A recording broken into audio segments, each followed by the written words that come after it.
Hey everybody, how's it going? Mike here, baseball collector.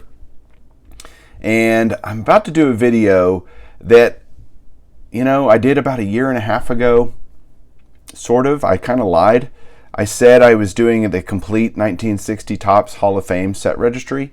And that was true for all of the base cards, but nope, I needed to get all of them, and there are a lot of combo cards and other things, all-star cards, and so now, finally, I have completed the entire 1960 Topps Hall of Fame set registry with all the different cards that picture Hall of Famers on them, and so I thought I would show that off a little bit. I did the 57s already. This is really the first year of cards that I have 100% complete on in my 3-decade set. So I only have 29 more years left to complete. But I'm excited that this one's done and going to show you these cards and show them a little more close up. The video I had done a year and a half ago was a tabletop video anyway, and the glare was bad and couldn't really see the cards as good. But this time we'll do them a little closer up so you can get a good look at them. What's great about the 60 Top set is most of the cards are horizontal like this, and so it fits really good in the frame of the picture. So let's just go through them. These are going to be in number order. So card number 1 for the 1960 Top set is a Hall of Famer. It's early WYNN.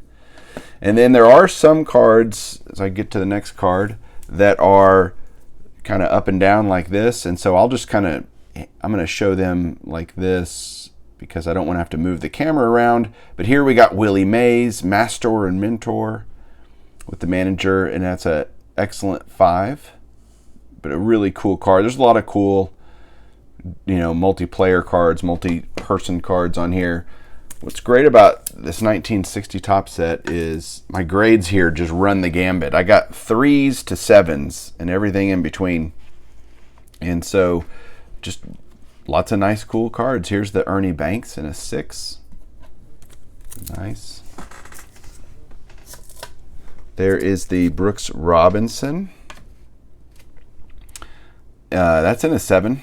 So I was able to get a lot of these, like I said, over the last couple of years. And so I got some older flips, and I've been able to get some decent grades without having to break the bank, considering how much vintage has gone up lately. There's the Sparky Anderson. That's a second-year Sparky. His rookie card is 1959. All these are in perfect fit sleeves, and I've had them in there for a while, so you'll get things like right there on his cheek. That's on the plastic perfect fit sleeve, not on the card, because that's a beautiful Whitey Ford in a 6. There are 58 cards total in this set that have Hall of Famers on them. So you're going to get to see all 58 of them. There's the Al Kaline in a 6. I would say my average grade is a 6 on this, I would think. There's the Bill Mazeroski in a 7. Very nice. Bob Gibson in a 5.5. I like half grades. Some people don't like them. I personally have no issues with them whatsoever. There's the Whitey Herzog on the Kansas City Athletics in a 7. Nellie Fox in a 5. There's a Roy Face and Hoyt Wilhelm.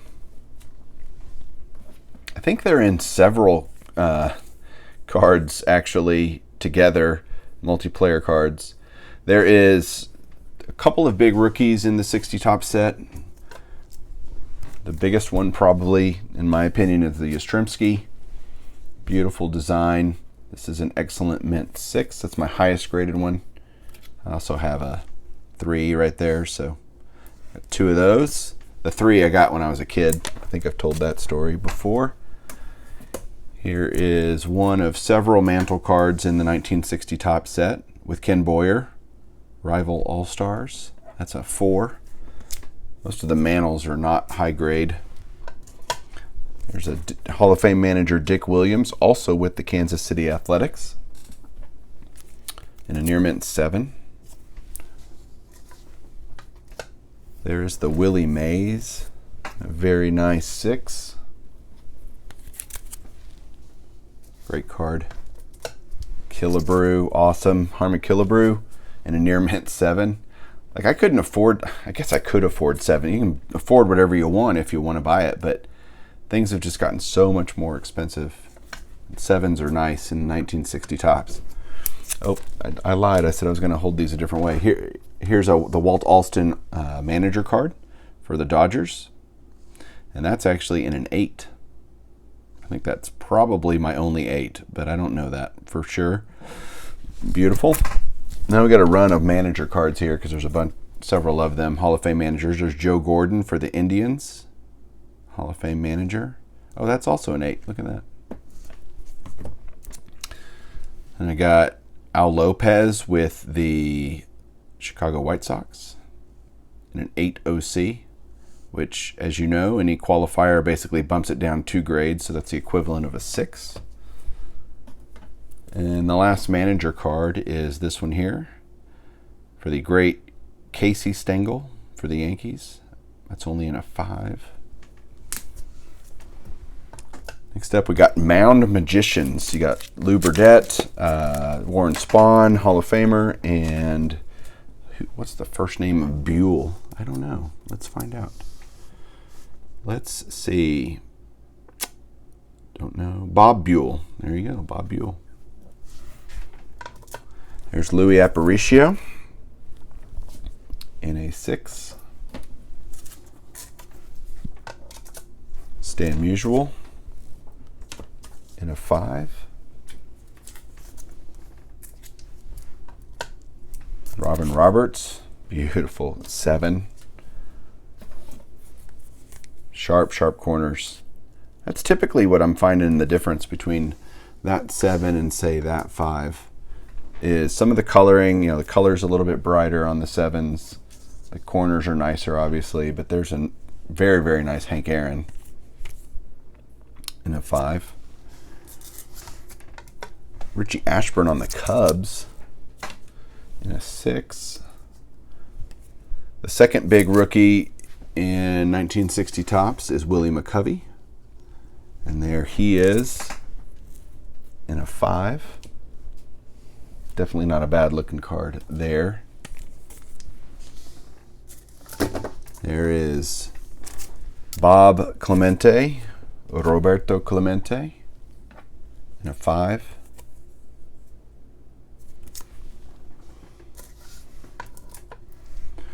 Red Schoendienst with the Braves in a 5.5. So many great players. It was just an amazing era of baseball that was happening in 1960. You kind of crossed over. You got younger guys like KOUFAX, and Aaron is in his prime, and Mantle and Mays and all these guys. So there's the KOUFAX in a 6. This is one of Mickey Mantle's, one of my favorite Mickey Mantle cards. I've got that in a 4.5. It's classic. Next we got a tall card here. This is Cincy Clouders, and you got Gus Bell, Frank Robinson, and Lynch. And it's a 5.5 on that one. Early Frank Robinson card. This was the last card that I needed that I got today. And this is this World Series card from 1959 when the Dodgers were playing the White Sox. This is Game 5, and Maury Wills is there trying to apply a tag to Luis Aparicio, Hall of Famer, number 11 for the White Sox, sliding in there. And it's called Luis Swipes Base. This one's an 8 OC, and I finally just pulled the trigger on it because I just wanted it, and finally got it. So there you go. That's what prompted this video. There is the Hoyt Wilhelm in a 6.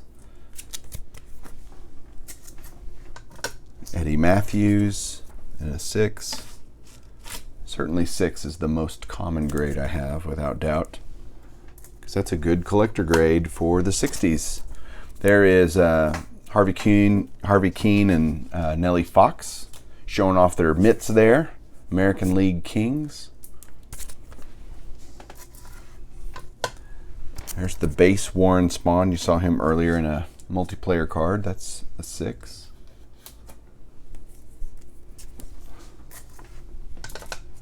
Orlando Cepeda and a 5. Love all the different colors on this. Now there's a bunch of cards also in this set that feature coaches, and they have coaches cards like this one here for the Red Sox, and they're little floating head cards. I love the emblems down on those, and the top right person is Billy Herman, who is a Hall of Famer, and that's a 5. I think on the coaches cards I was definitely not as concerned about grade. Here's the Cleveland Indians coaches pictured with Bob Lemon in the bottom left with the back of his head cut off. Look at that. It's a 6.5.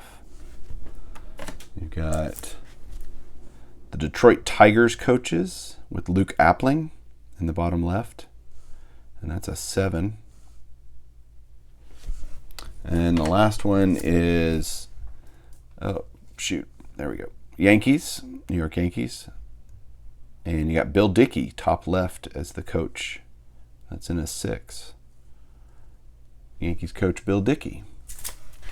All right, continuing on with regular player cards. We got Don Drysdale here in a 5.5. But a nice 5.5. We saw the 62 yesterday of this guy, Yogi Berra, 1960 tops in a 5. All these are 1960 tops. What am I talking about? Silly. There is a definitely miscut off center, whatever you want to say, Frank Robinson, but it's still got a 5.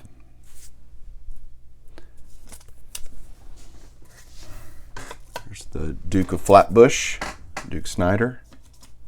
That's a 4. I definitely want to upgrade that to maybe a 6. It's not a terribly expensive card, but I would like to get that up a little bit higher graded. We'll see. There's Jim Bunning. Now we get into some all-star cards. So we had Willie McCovey's rookie earlier, and he also has an all-star card in 1960 tops, and there it is. Got that in a 4. These are high series, high number cards, all the all-star cards, so they're more expensive than your typical common card in the set, and so the grades aren't going to be necessarily as high. There's the Nellie Fox. Lots of great all-stars in 1960. Great design of these all-star cards. Eddie Matthews, Luis Aparicio, Al Kaline. Come some heavy hitter dudes. There's Willie Mays.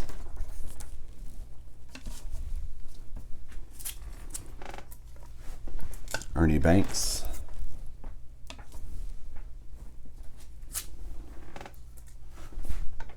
The Mick. Beautiful. Love that. Love that card. I really, really do.